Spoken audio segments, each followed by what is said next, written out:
Assalamualaikum. Okey, kita akan teruskan dengan tajuk kekunci prima dan juga kekunci asing.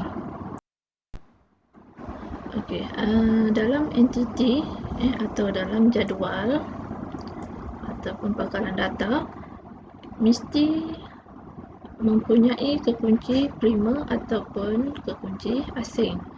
Okey, kita tengok dulu berkaitan dengan kekunci prima. Okay, ciri-ciri kekunci prima iaitu atribut dengan nilai unik. Okay, atribut adalah kalau contoh jadual guru ni, atributnya adalah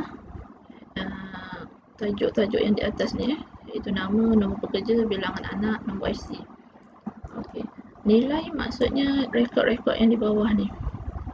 Kalau nama, ini adalah nilai-nilainya.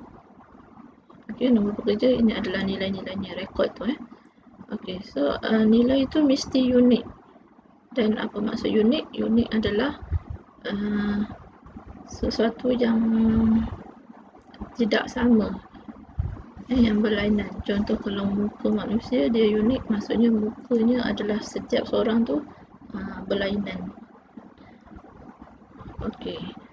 Ciri yang kedua, tidak mengandungi data yang berulang atau kosong, iaitu null.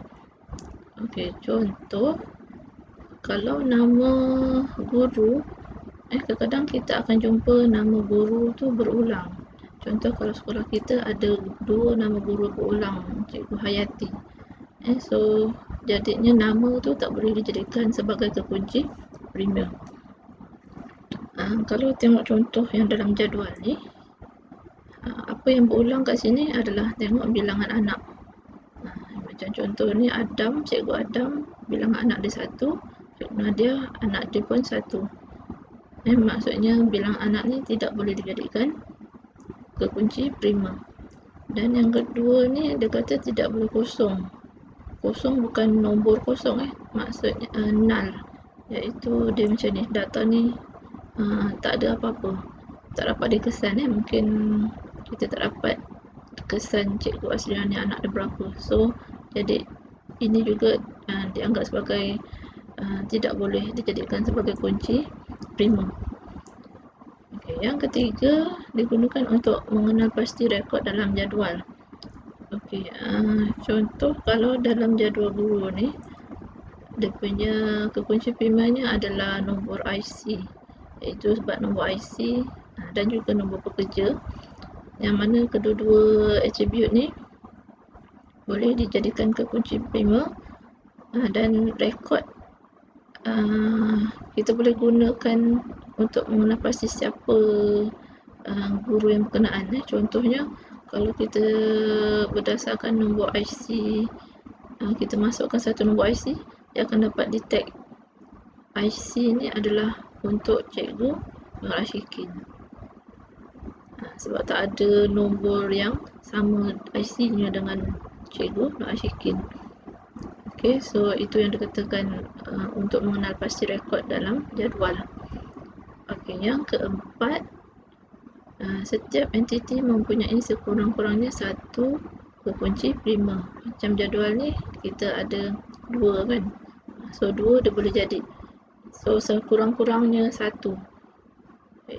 Untuk jadual ni kekunci primanya iaitu nombor pekerja dan juga nombor IC. Okay, ni contoh nombor 3, contoh kekunci prima kita boleh jadikan ialah nombor kad pengenalan, nombor pendaftaran murid yang di sekolah, ID Google Classroom contohnya. Contoh lain apa yang kita anggap dia tak berulang, contohnya flat number kereta kan, so dia tak akan berulang. Yang kedua, kekunci asing. Apa ciri-ciri dia? Okay, so yang awak boleh baca atribut yang merupakan kekunci prima dalam satu jadual hubungan lain. Okay, untuk saya mudah terangkan, kita tengok contoh yang di bawah ni. Okay, 2 jadual ni dia ada hubungan. Contoh data di sekolah, kita ada jadual murid, ni data-data dia. jadual bapa, ini data-data dia. Okey, untuk jadual murid, kekunci primanya ialah nombor daftar murid dan IC murid. Okey, untuk bapa, nilai kekunci primanya adalah nombor daftar murid dan juga IC bapa. Sebab dia tak akan berulang. Okey, yang dikatakan kekunci asing ni ialah yang mana dalam jadual pertama dia jadi kekunci prima, dan dalam jadual yang kedua bapa ni dia juga menjadi kekunci prima. Maksudnya dia mesti sama. So kalau berdasarkan dua jadual ni, kekunci asingnya adalah nombor daftar murid. Dan sebab di sini ada atribut ni, dan yang sini pun ada atribut nombor daftar murid.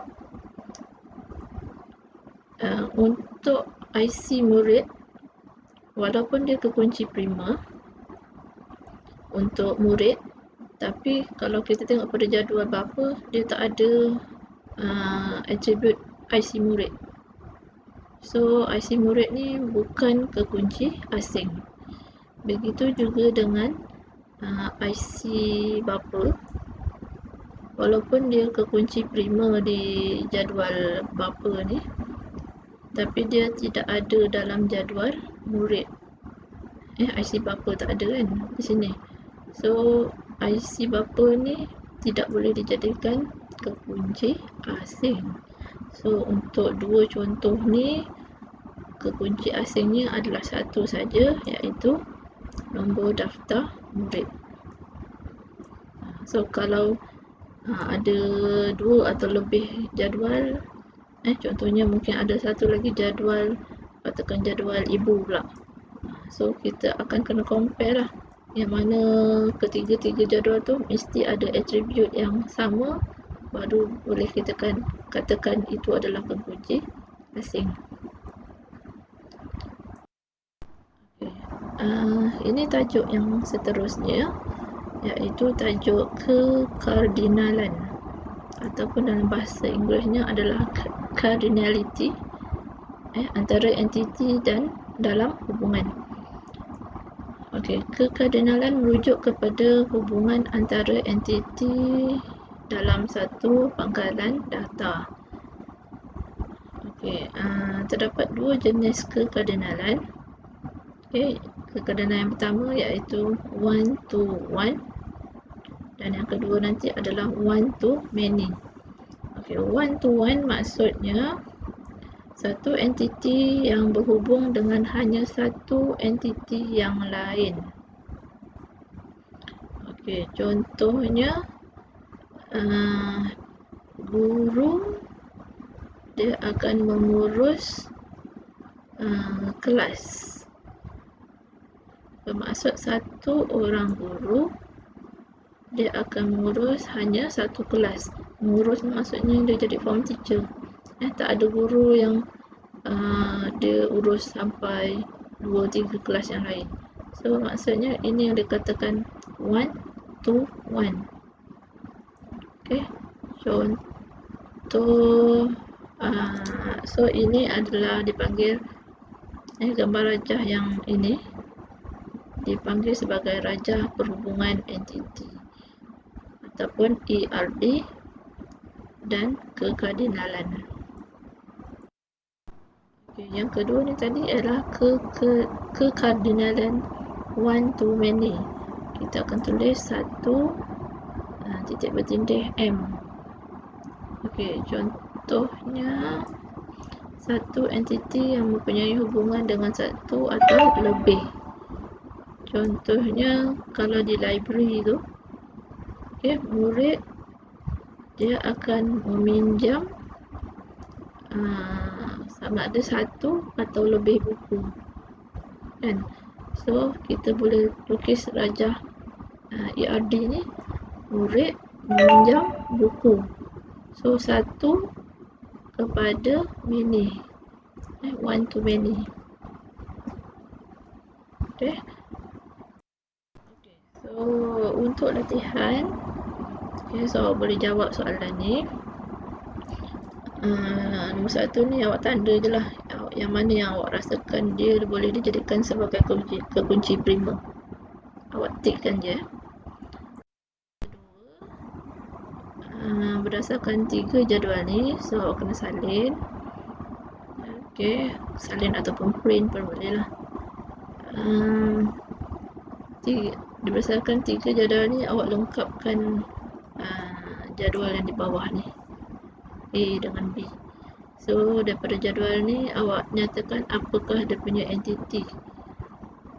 Entiti untuk jadual yang pertama apa dia, tulis. Entiti untuk jadual yang kedua ni apa dia. So kalau ada 2 ataupun 3, maksudnya hanya tulis 2 kat sini lah. Tak semestinya awak kena tulis ke 4 ruang.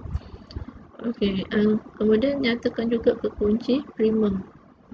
So yang pertama ni, jadual pertama, yang mana yang boleh dijadikan kekunci primer. So tuliskan di bahagian sini.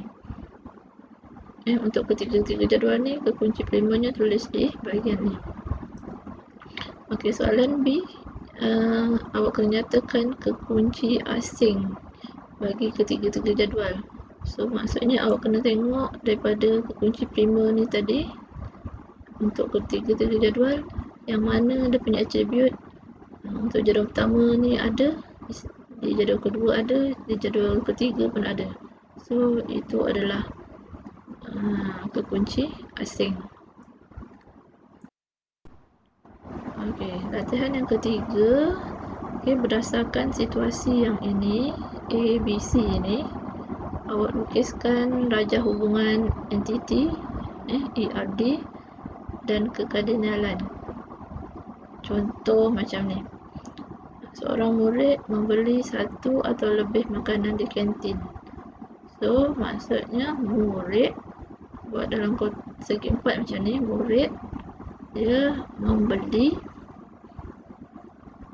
makanan. So satu murid dia boleh jadi beli 1 atau lebih. Bermaksud dia punya kekardinalan tu adalah 1 nisbah M, 1 to many. So awak kena tulis 1 dengan M, 1 to many. Okay, sekian saja untuk video kali ini. Sebarang pertanyaan awak boleh WhatsApp saya dan saya akan jawab. Sekian, terima kasih.